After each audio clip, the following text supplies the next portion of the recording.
First off, the Raiders' offense and Derek Carr looked good.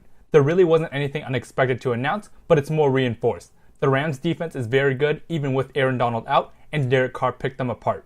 There was that one interception, but he still finished 7 of 9 with 2 touchdowns. I'm not worried about the offense this season, and the preseason is a little more than a warm-up.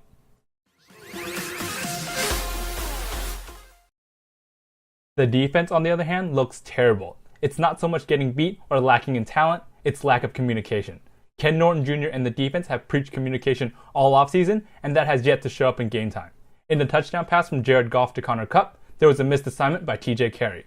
There was another blown coverage where a wide receiver was left wide open, but luckily Khalil Mack got the sack. This is a terrible defense as it is supposed to have stepped up, but it made Jared Goff look really good. The defense needs to slow offenses down and not leave guys uncovered.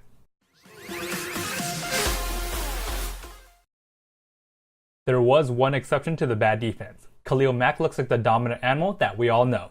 He finished with multiple pressures, run stuffs, and a sack. This all happened within just 3 series.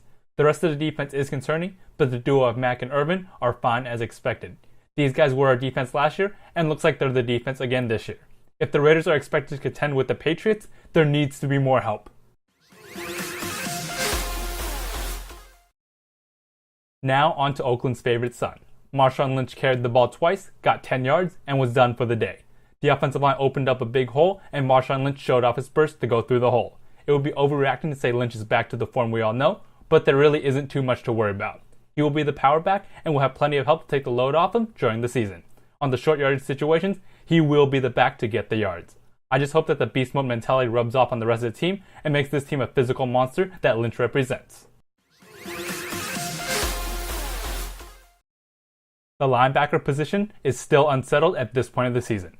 Corey James is locked into one linebacker spot. He is flying all over the field and making tackles, but his partner is still undecided.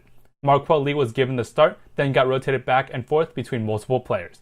Lee was very up and down and is more of a run-stopping linebacker than a pass coverage one. Tyrell Adams is built better for the pass and could end up being the starting linebacker. He is around the ball and really stabilized the middle when he was in the game. Jelani Jenkins also got some first-team reps, but didn't stand out one way or another. My guess is the coaches give Lee another shot, but Adams starts week 1. The rookies of Garyon Conley and Obi Melifonwu need to get healthy. They have already missed valuable reps and are expected to contribute this season. They are both immensely talented and should help a lacking secondary. Conley has top 10 talent and Obi has all the athleticism you look for. There's only 2 weeks left with the dress rehearsal week 3 next week.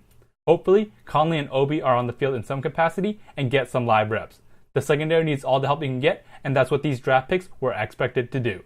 Both are doing some side work throughout the week and have an outside shot of playing against the Cowboys. Sean Smith might be facing legal trouble, but he looked good on the field against the Rams. Smith has had a terrible offseason and looked to be on the rebound recently. He is a veteran, and hopefully this is the beginning of him being the cornerback that we all know. Even though he's guaranteed $9.5 million, there is a chance he loses his roster spot due to the performance and legal trouble. If he can play like the Sean Smith that got that big contract, the Raiders will have a hard time letting him go. The interior defensive line is still not getting very much pass rush. Eddie Vanderdoss and Mario Edwards Jr. are extremely athletic and should wreak havoc on the inside, but they haven't thus far. Mack and Irvin will provide plenty of pressure, but they need much more help. Hopefully, they're able to play at the level I know they can and contribute. They're okay against the run, and bringing down Todd Gurley is a lot to ask. They have had a pretty good camp, and it would be nice to see it on the field. James Cowser seems to be the third pass rusher after Mack and Irvin. He was consistently getting into the backfield and even blew up a few run plays. It's unfair to compare him to Mack, but he's shown growth this offseason and seems to have a roster spot locked up. Shalik Calhoun, on the other hand, looks just like the rookie from last year. He's getting locked up in pass rush and getting pushed back in the run game. He has plenty of talent, but it is not translating well at the pro level. He should make the team since he's a third-round pick, but he really needs to step it up. The backup quarterback battle seems to have heated up. It seemed for sure that EJ Manuel locked out the backup quarterback as he has taken all the second team reps thus far.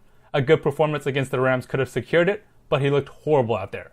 He was missing throws high and didn't lead a scoring drive. Connor Cook, on the other hand, looked good and was in control of the offense. He led a scoring drive to take the lead, but wasn't able to score in the end to win the game. Cook has led 2 touchdown drives thus far, but Manuel hasn't led any. The backup quarterback battle is far from over.